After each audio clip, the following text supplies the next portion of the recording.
Hello mga ka-viewers and good day. Ito na pala yung part 4 or yung last part ng subject matter natin about fuel injection pump. At syempre, mag-share din tayo ng ating kaalaman. Sharing is caring, kaya let's go mga ka-viewers. Sana panoorin nyo. Ano nangyayari dito sa loob ng plunger and barrel? Yan, plunger and barrel. So, alam nyo naman na yung operation, movement, kung paano ito gumagalaw, ano? So, to give you a better picture, no, ipapasok na natin ito kasi sa loob naman ito. So, ito, huwag nyong paghiwalayin ito, no? Mag-asawa ito. Okay? Kasi, yung partnership nila masisira yan, no? Ito, sa loob, no? At pag nag-check nga tayo nito kung okay pa yung condition nila, nalangisan, tatakpan yung mga butas, pag ginanon mo, pag hindi yan mahulog, no, ay goods pa. Okay? Yan ang pag-check niya. No? Wala kasing langis dapat may langis yan. Kasi kung worn out na yan, kahit lagyan mo ng langis yan, takpan mo yung mga butas na ito, pag ganon mo yan, malalaglag yan. So, worn out na siya. Okay? Nagkaroon na ng hard starting. So, nandito na tayo. Okay.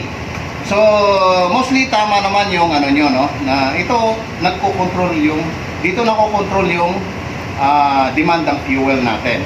No? Kaya, dinisign niya ng ganyan. Helical, di ba? Dinisign niya ng ganyan kasi ang movement nito is pag ganun, di ba? Kaya ganyan ang design niyan. Okay? Pag ipinasok natin dito, makikita natin dito yan. Yung movement, no? Pero depende sa demand nga ng ano, yan no, kitang-kita dito yung butas, no? So depende sa demand, no? Kaya naman, no, kung konti lang yung demand, syempre, kung konti lang yung demand, no, dito lang siya banda.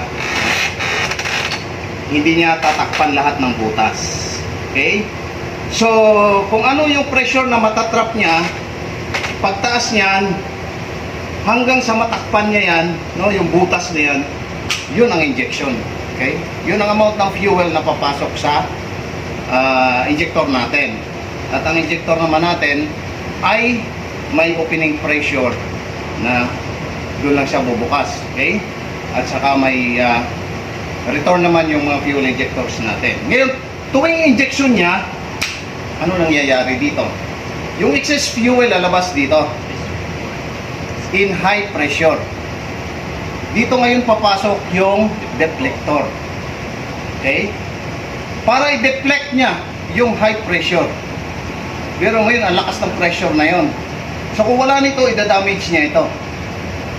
So pag inject niya ng gano'n, at high pressure yan. So kung makikita nyo yung curve na yan, no? So pag tama niyan, mag-splash na lang siya. Yung fuel mag-splash na lang. Yun ang purpose ng deflector. Yung iba matulis para i-ano niya yung ganon, no?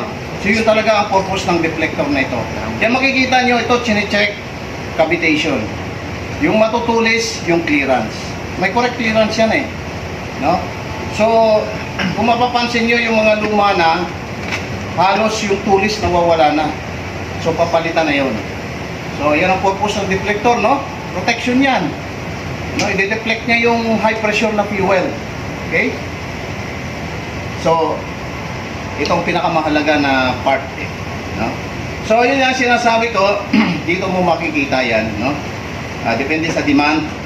So, the more na humingi siyang demand, yan. So, itong pinakasukat eh, no?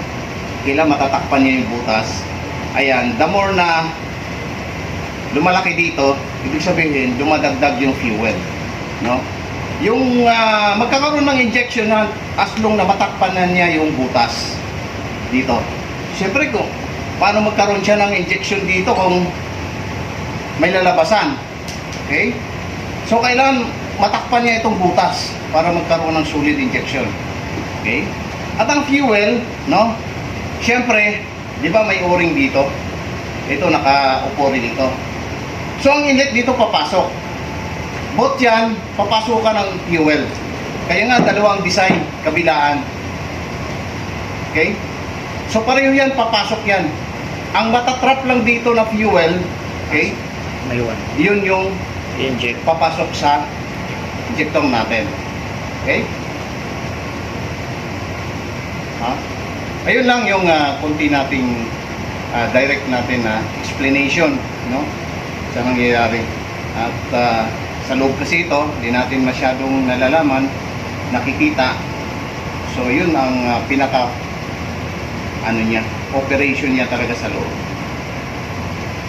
So that's it. Ano? Ayos sir. Yan ang na-share natin na ano, konting kaalaman sa pagdating dito sa boost type. Magandang paliwanag sir sa Ah? deflector. Magandang paliwanag sa deflector sir. Oo. No? Ayos. Ito. Napakahalagang part ito. Is to deflect. Solid, no? Yung solid string, biro mo yun. Pero sir, iba yung design natin sir. Ito, pag ganun din siya.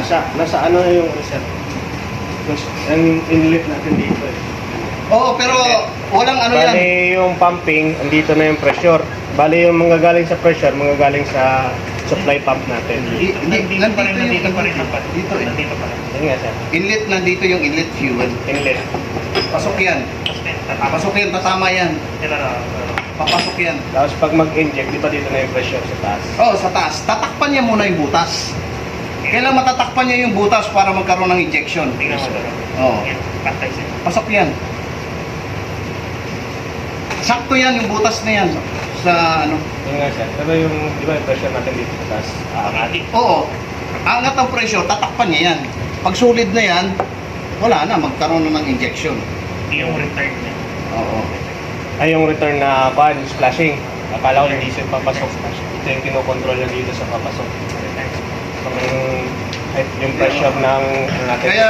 Kaya makikita niyo yan, dalawa yan eh.